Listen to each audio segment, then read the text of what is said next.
आज आमना सामना होने वाला है देसी भाई का रिया से। अब ये रिया कौन है? आज हमारी वर्कशॉप थी, मेरी वर्कशॉप हो रही थी और वहाँ पर मेरे तमाम स्टूडेंट्स मौजूद थे, जहाँ पे देसी भाई भी मौजूद थे। देसी भाई फुल कॉन्फिडेंट हो के जो है ना फ्रंट सीट पे बैठे हुए और बड़े सुकून से जो है वो मेरे लेक्चर जो है वो सुन रहे थे। अचानक एंट्री होती है रिया की।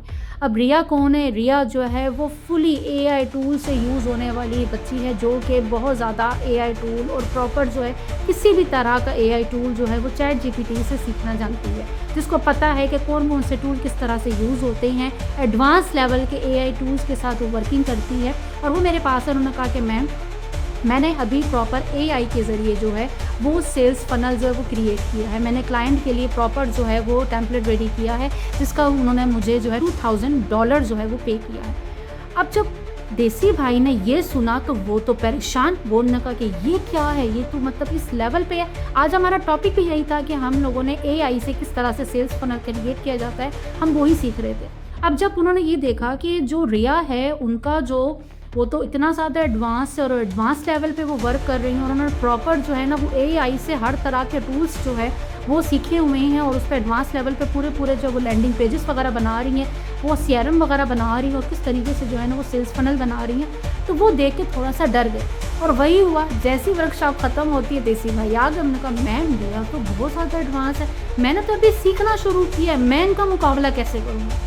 तब उनको मैंने यहाँ पे एक चीज़ बताई कि देखें, बहुत सारे फ्रीलांसर्स जो हैं ये सबसे बड़ी मिस्टेक करते हैं कि वो अपने आप को जो है दूसरों से कम समझते हैं। आप किसी से कम नहीं हो।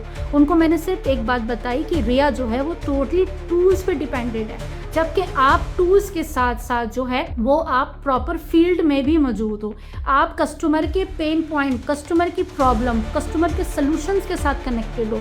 आपको मैंने सिखाया है कि आपने सिर्फ और सिर्फ AI के साथ ही नहीं, AI के साथ आपने कस्टमर की बिहेवियर पे फुली फोकस रखना है। जबकि रिया जो सीख कर आई है, रिया सिर्फ और सिर्फ उनके पास डेटा मौजूद है स्क्रीन के ऊपर, उनका कस्टमर के साथ कोई डायरेक्ट कनेक्शन नहीं है। उनको नहीं पता मार्केट में कैसा बिहेवियर है, कैसा रिसर्च हो रही है, लोग क्या सोचते हैं, जस्ट वो AI का इस्तेमाल कर रही हैं। वही में मैंने सोचा इन दोनों को चैलेंज दिया जाए।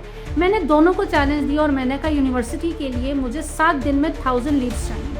अब दोनों ने कैंपेन जो है ना बड़ी खुशी रन की। अब क्या किया रिया ने फ़ौरन ChatGPT से जो है वो प्रॉपर सही तरीके से जो है क्रिएटिव बनाए। इसी तरीके से नोशन से जो उन्होंने पूरा का पूरा स्केड्यूल किया, साथ ही साथ उन्होंने कैलेंडर सेट किया, उन्होंने फ्रेडिस से जो है वीडियोस वगैरह बनाई, ChatGPT 4 से जो है और साथ ही साथ creative.ai से जो है उन्होंने इमेजेस वगैरह क्रिएट की।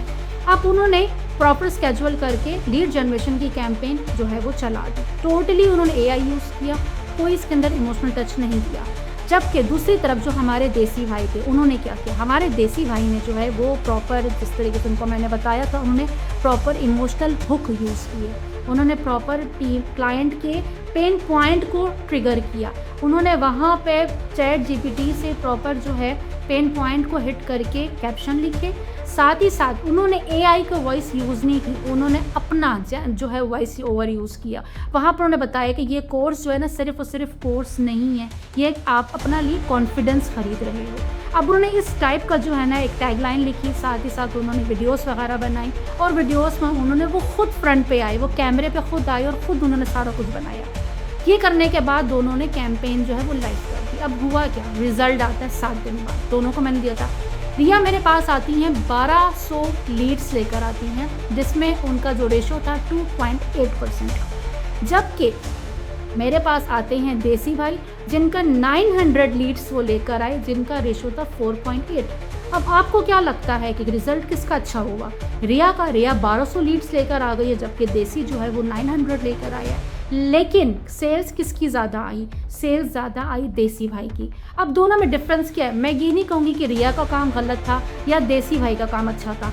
रिया में क्या कमी थी कि वो क्लाइंट कस्टमर के साथ इंगेज नहीं थी। अब वहाँ पर उनको क्या हुआ कि उनकी लीड्स तो बढ़ गई, कस्टमर तो आ गया, लेकिन वो आपके साथ कनेक्ट नहीं हुआ। 2.8 का वो रेशो लेकर आई, जबकि कन्वर्जन रेट देसी भाई का 4.5 के करीब जो था वो क्रॉस कर रहा था। तो यहाँ पे सेल्स किसने ज़्यादा जनरेट की? देसी भाई ने।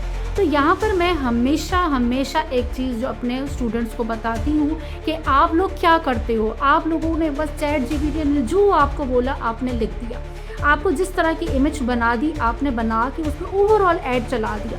आपने वीडियोस में आपने नहीं देखते कि भाई आखिर कस्टमर क्या चाह रहा है, उसकी क्या प्रॉब्लम्स है, उसको हिट का किस तरह से करना है। आप लोग उस पर ध्यान नहीं देते और आप ऐड चला देते हो, और उसका नतीजा क्या आता है कि आपका वो वक्ती तौर पर वायरल हो जाएगा, लेकिन वो सेल्स नहीं देता। आपके पास लीड ज़्यादा आ जाएंगी लेकिन वो आपको सेल्स नहीं देगा। लेकिन अगर हमारा गोल सेल्स है तो हमें सेल्स को माइंड में रखते हुए अपनी तमाम स्ट्रेटजी को डिज़ाइन करना होता है। तो यहाँ पे दोनों को समझ में आई कि क्या गड़बड़ थी।